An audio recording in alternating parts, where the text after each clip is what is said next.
this week, the name on the marquee has got to be Islam Makhachev, who this past weekend, October 22nd, this past Saturday night at the Etihad Arena in Abu Dhabi, UAE, defeated the UFC lightweight champion Charles Oliveira by submission via arm triangle. The official time, 3:16 of the second round. In doing so, Makhachev becomes the new UFC lightweight champion. Mark, let me send it over to you. What was your reaction? And also, I want to know your process from the end of that event up to the beginning of this podcast episode. What has your journey been emotionally? Oh, dude, it was hard. I mean, like you guys know, we try to be objective on this show, but there are certain fighters who just are our favorites. Charles is one of mine. If you're a new listener to this show, I have been calling Charles as a future champ since 10 years ago. I don't even know. Through the losing streaks, used to always say he was the most difficult matchup for Khabib. Even when he wasn't ranked, I would ask for that. So I was so excited to see him fight Islam, make me look smart, since Islam is kind of like the second version of Khabib here. And this just did not go my way. And it was hard because usually these things are at night and you kind of go to sleep. You sleep it off. You wake up the next day and you're like, all right, new day. This thing was in the middle of the day. And I'm like, fuck, I'm just supposed to go hang out with my kids and eat dinner. And I was not in the mood to be doing any of that. So it sucked, man. It sucked. It was disappointing. Mark's just staring into his peas at dinner, just dejected. Yeah, I mean, I don't know. Obviously, most people don't have this take. I've always kind of had this take. I don't know why. I wish I didn't. It even feels like it's a little bit of an ignorant take in a way on my part. But I could never get into Khabib and Islam like I can a lot of other fighters. To me, in this fight, you have one of the most dynamic, exciting, unpredictable fighters in the sport with one of the best stories in the sport in Charles, who gets beat with relative ease, and he gets beat by another guy of this Khabib mold who, to me, is kind of boring. And it has nothing to do with his talent. Obviously, his talent is through the roof, and I will get to that. But the sport of MMA, to me, I love it for the stories, for the pageantry, for the unpredictability, the excitement. And these guys with this style just don't do it for me. I don't know what it is. As good as they are, all their fights, Khabib and Islam, I find them somewhat boring, and I wish I didn't. But for some reason, that's how I view their fights.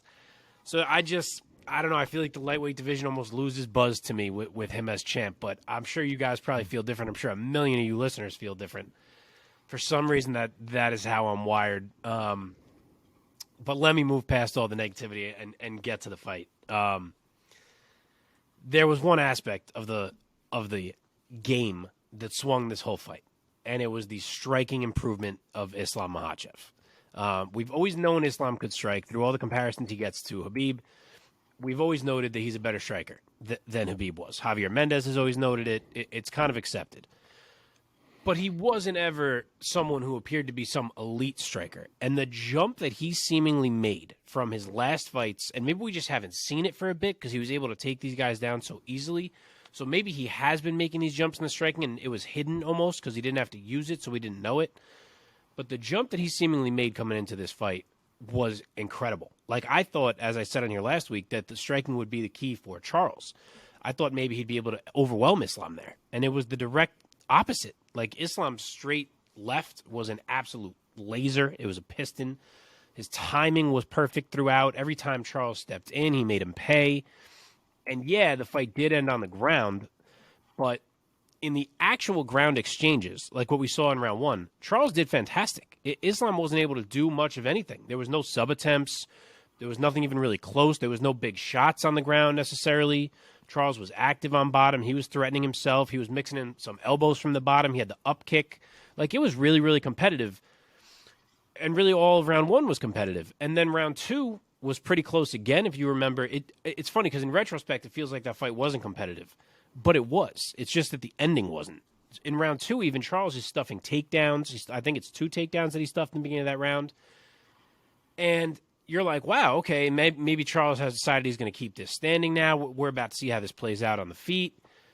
And then it turns on a dime. He tries to throw this jump knee. He doesn't keep his hands up. He did kind of try to put it up, but it got like behind the ear somehow, and he left his whole jaw open. And,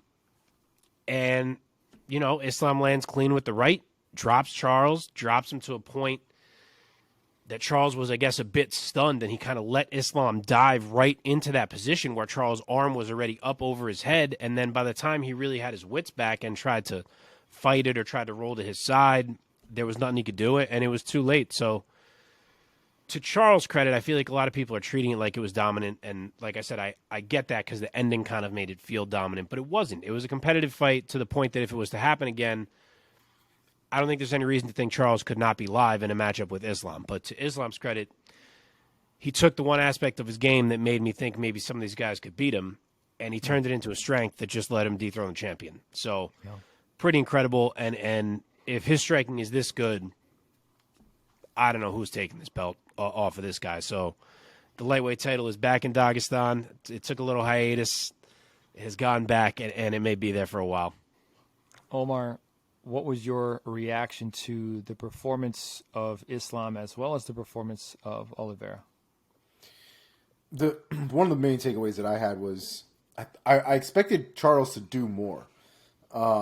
There's a lot of aspects of his game that I thought would work in his favor, specifically his knees and his kicks, and there didn't seem to be as many of those thrown as we normally see him, at least in his last few fights that we've seen him throw. He looked a lot more reactive in this fight as opposed to in his other fights where he's seemingly coming forward all the time. Probably the jab was keeping him at bay. But again, it did throw Oliveira's game off. He didn't look comfortable, I think, at all in that fight. When he did get dropped to the ground, I was like, oh, maybe it's Oliveira's time to win. Yeah, and then, I know. Then not so much. You thought he was going to charge up? I got to say, I really didn't see it happening via submission. We should call out this boy who commented on one of our videos last week, T. Coleman.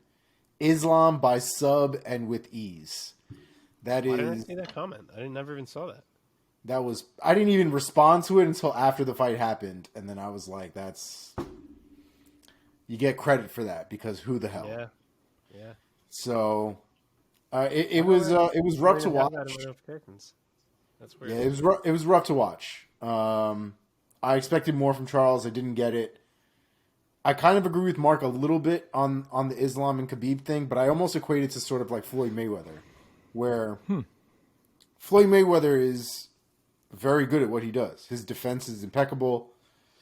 His defense is impeccable. His timing is everything. You know what I mean? It's he's got the whole package with the exception of his fights, for whatever reason, being exciting, and it's because he does enough to not get damaged and does enough to win the fight. I would say Khabib and Islam probably a little bit more dominant because they do have some finishes here and there. Khabib, I would imagine, less so. But I think the game is very similar in the sense that they are good at what they do. What they do also nullifies the other person and what they do.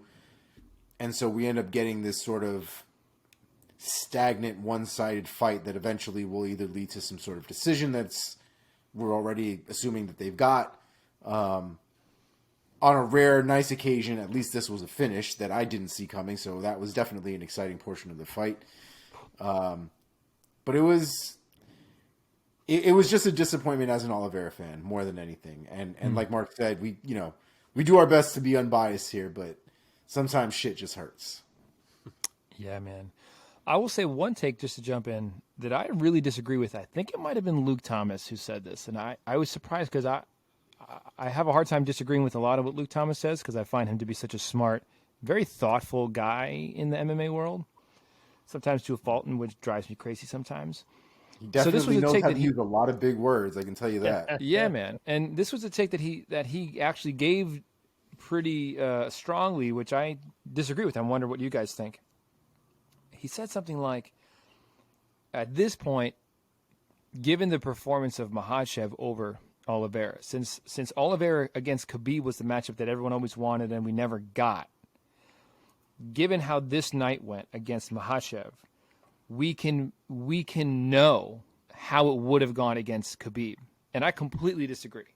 I completely disagree also. Because I feel that Makhachev is actually, to me, Makhachev is a very different fighter from Khabib, and it's not that nuanced to me. Like he's such a different striker. Khabib was not a striker in any regard, in my opinion. I feel a fight against Khabib would have been way different. Would have been much more of a wild fight, I believe, because Khabib was also sort of an awkward, scrappy striker who's just pretty much trying to set up a takedown, whereas Makhachev is like a robot, man. This guy is a safe striker. He's solid on the feet, and I just feel that it would have been much different against Khabib. I'm wondering what your guys' take would be. I couldn't have said that any better than you just said it. I don't think it is a apples to apples comparison. Not saying Islam is better than Khabib. It's not a better thing. It's just how they match up with Charles thing. And Khabib's striking never reached a point that looked anything like what Islam showed in the cage on Saturday. I don't think Charles would have had as hard of a time getting his strikes off against Khabib. I'm not saying he would have won. It's possible that still Khabib gets him down and things play out the same way. But it's also possible he's able to land cleaner on Khabib than he was able to do on Islam. So, yeah, I don't think that fight is necessarily indicative of how things would go. It's not a hill I would die on, but I don't necessarily disagree with his take, to be honest.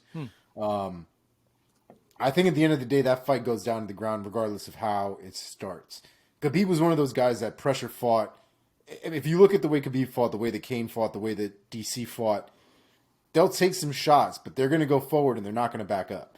Eventually, they're going to get to a point where the distance is so close that they're going to be able to take you down. Yeah, but Charles was fine on the ground.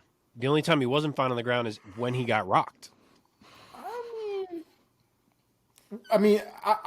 Again, I'm not going to die on the hill. I don't think Charles was doing that fantastic on the ground. He definitely was. If Charles had stayed on the ground that entire time, the way that first round went, Charles loses that fight. Well, yeah, because he was on bottom. But I don't think Islam was accomplishing much. I think he hit him. I think he hit him with some big shots. I don't think he was like, Tito Ortizing the guy, but he was definitely hitting him, and he was definitely being active from top. Yeah, I feel like Charles hit him just as much as he hit Charles. Okay. The up kick was definitely the most significant strike, I think, of those exchanges as far as damage was concerned. But Islam had a lot of good control and a lot of good ground and pound in that first round. Agree to disagree. Yeah, it's all good. There's no way, obviously, to really know. But at the same time, I think the ground game is so similar that if it does go to the ground, I still think Khabib will get it done. See, I even think that their ground games are different in a kind of a fundamental way. Oh, I don't. How so? I see Khabib as primarily a ground and pound wrestler, whereas I see Makhachev as much more of a submission hunter. A suffocator. A suffocator. And I like that. Khabib was you could call him a suffocator too, but I again agree with you. We have the exact same view on this, it seems. Khabib was more like a drowner. Like he put so much on you that he just waited until you drowned, waited until you moved the wrong way. Islam just suffocates you. He just digs his shoulder into your chin, pins your hips, squeezes your legs together.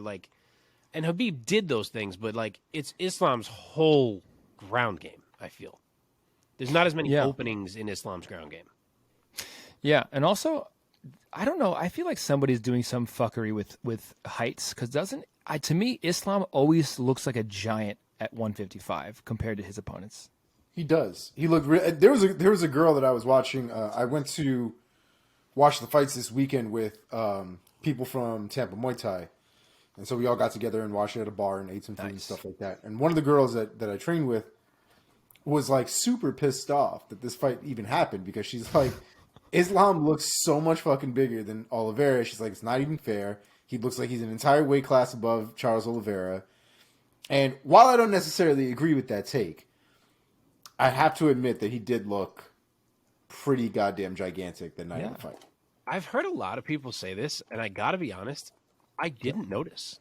You don't think so? Okay. In my brain watching, I feel like I remember them being the same size. I almost Well, they're the feel same like I need to height. go watch it again. And at the stare They're downs, the they're pretty same much height? eye to eye. They're both listed at 5'10". Stare down, they were legit eye to eye, nose Eye to to eye. nose, like identical height. Oh wow. But then it's not just. I mean, part of it is the height to me because I feel like Islam feels bigger and taller to me than many of his opponents.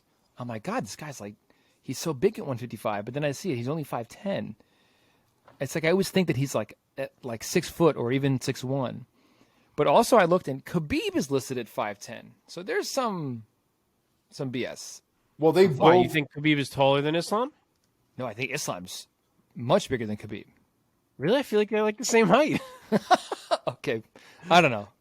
All right, let's get out of Both this of rabbit those hole. dudes cut in a ridiculous amount of weight. In Yes. order to be Oh, yeah, they do. They look crazy when they're on the scale. I'm looking for a picture of them next to each other. Islam does look taller by like maybe an inch or two. Right? Okay. Yeah, a couple inches maybe in the pictures. That is Somebody's fuckery. lying. Someone's Yeah. lying. Yeah. Let's talk about where these guys go from here. When we talk about where Islam goes from here, we're really not talking about Islam now because he's the champion. We're really talking about who's next for the belt. So, Mark, let me start with you. Who's next for the belt? Well, obviously, we know the answer to this question. The short guy, as stated by Islam. It's not my favorite choice, if we're being honest. I do really think he should be defending against Beneil Dariush. He was supposed to fight Beneil. We'll get to Beneil. He was incredible on Saturday.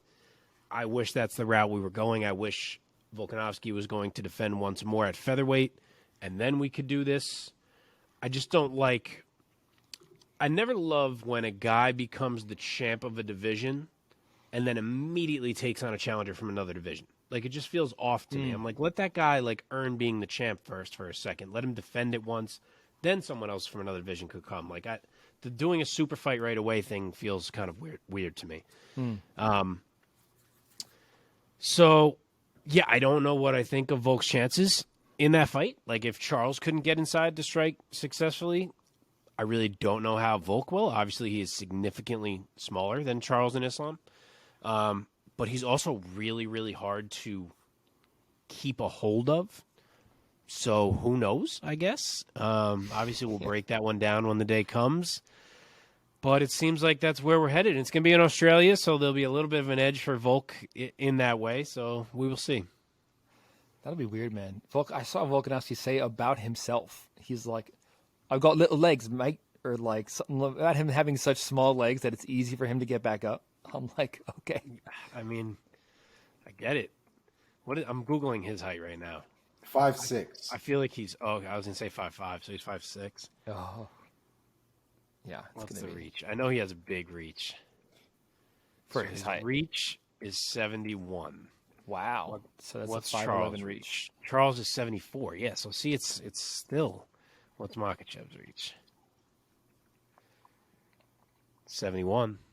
So they do have the same reach. I don't know. The same man. reach. That's crazy. He just feels. We're just talking about how big Islam is, and like Volk is not big. It will be interesting to see Volk, though, not having to cut weight or not as much weight. I'm very interested to see what that Volk looks like. Totally. Yeah.